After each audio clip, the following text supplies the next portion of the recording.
Hey guys, so today I wanted to talk about something that I have been thinking about for a number of years and especially popped up in my head back in 2019, and I'm bringing it up now. And that's that John Singleton was a very disappointing director. Now, uh, if you don't know who John Singleton is, if you're of a certain age and you're African American, John Singleton probably means a lot to you, or he may mean a lot to you. He was the director and the screenwriter for Boys in the Hood, a 1991 film. So he was the youngest person at the age of 24 to be nominated for Best Director, and it was also directed for Best Original Screenplay. And he's also the first African American to be nominated for Best Director. Uh, the importance and the influence of Boys in the Hood cannot be overstated. It spawned a for the next decade or so, a bunch of other movies, inspired a number of other creators to make, in my opinion, better movies. Go back and watch Boys in the Hood. It's a good movie. It's iconic, but the pacing and the writing, it's something to be desired. Um, but I mean, considering it was made by a 24-year-old man, it's I mean, it is kind of amazing. And the real importance of it is that it was telling stories that just weren't being told at the time. And it let Hollywood know that these movies, these stories, they can make money and people do want to watch them. But following that, his career after that was just kind of odd and somewhat disappointing. I'm not going to go through his whole filmography, but his films are kind of marked by odd choices and over ambition. So like I said, I'm not going to go through his whole filmography, but his follow up would be Poetic Justice. And Poetic Justice, it's an interesting movie. It talks about things that would be later tackled in, I think, better movies. Have Plenty, Love Jones, whatever. It's young people, young black people, and love and those relationships. But it has some odd choices. The whole road trip in the mail truck is, I don't know. I have to watch it again maybe, but that just seemed weird. I did like the fact that our protagonist played, I mean, Tupac Shakur. He's not a particularly likable person. I did like that. But I'm saying it was an okay movie. So he's went from, I think, doing a good movie to an okay movie, which is funny because I see a lot of young people wearing Poetic Justice shirts who weren't even alive when the movie came out, and I'm like, they probably never watched the movie. Then his next movie is completely ass bonkers. It's Higher Learning, and just full of odd choices to be made. For example, Lawrence Fishburne is doing this weird accent. I think he's supposed to be West Indian. I don't know. Maybe they're saying like American Negroes can't be college professors. I don't know why he chose to do the West Indian accent. It doesn't even play into the character. I don't even think that it gets mentioned.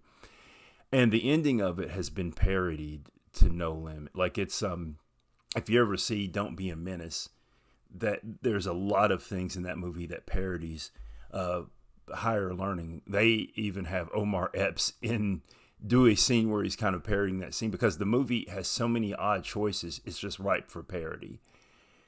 So I mean, that's the thing about John Singleton is that he would choose these stories that were important stories, but he would do odd choices on how he's going to tell the story. Like Rosewood. Rosewood is probably one of the most, not probably, it is one of the most important events in American history, not African American history, American history. And he puts Ving Rhames, who Ving Rhames always elevates a movie, but he puts Ving Rhames in this movie, basically playing this almost like a superhero character. And it's like you're talking about this event, which was so important, so serious, and you're trying to make it almost like an action movie. So continuing with the odd choices in movies, Baby Boy, and everyone in Baby Boy I like. I've always been a Tyrese Gibson fan. I know he does things that are clownish, and he's honestly, I don't think he doesn't seem to be particularly bright at times, but I do like him as an actor, and I've always liked him as a singer. Taraji P. Henson's great in it. Personally, I think Ving Rhames should have been nominated or could have been nominated for Best Supporting Actor. His performance in that movie is amazing, and the interaction between him and Tyrese those are like some of the best. There's especially a scene towards the end of the movie, one of the best scenes in a film, best scenes caught on film. But even then, there's weird choices made. There's Gooding's character. I think it's Omar Gooding, Cuba Gooding Jr.'s brother. He's supposed to be He's supposed to be playing this gangster, and it's almost like if I, who grew up in the foothills of Southern Appalachia, was like, I'm going to try to play a Los Angeles gangster, and I couldn't do that. And his performance was what my performance would be. And then there's this thing that happens right before the great Ving Rhames, Tyrese Gibson scene, where there's a murder, there's a death, a murder. And it plays on, I'm watching it and I'm like, I don't know if I'm supposed to laugh or not, because it plays out almost comically. And maybe that just says something about me, but that says a lot about the whole movie. It's dealing with the serious issue of arrested development, about how young black men are infantilized and exploited, but the tone of it is all over the place. And I'm not going to get into his movies, like some of his other movies. I guess I'll say one, like he wasn't always doing these serious movies, but when he was doing kind of genre movies, they just weren't that good. Like, I mean, the one that I'll think of, I mean, Too Fast, Too Furious, Shaft. The Shaft remake was another bonkers movie.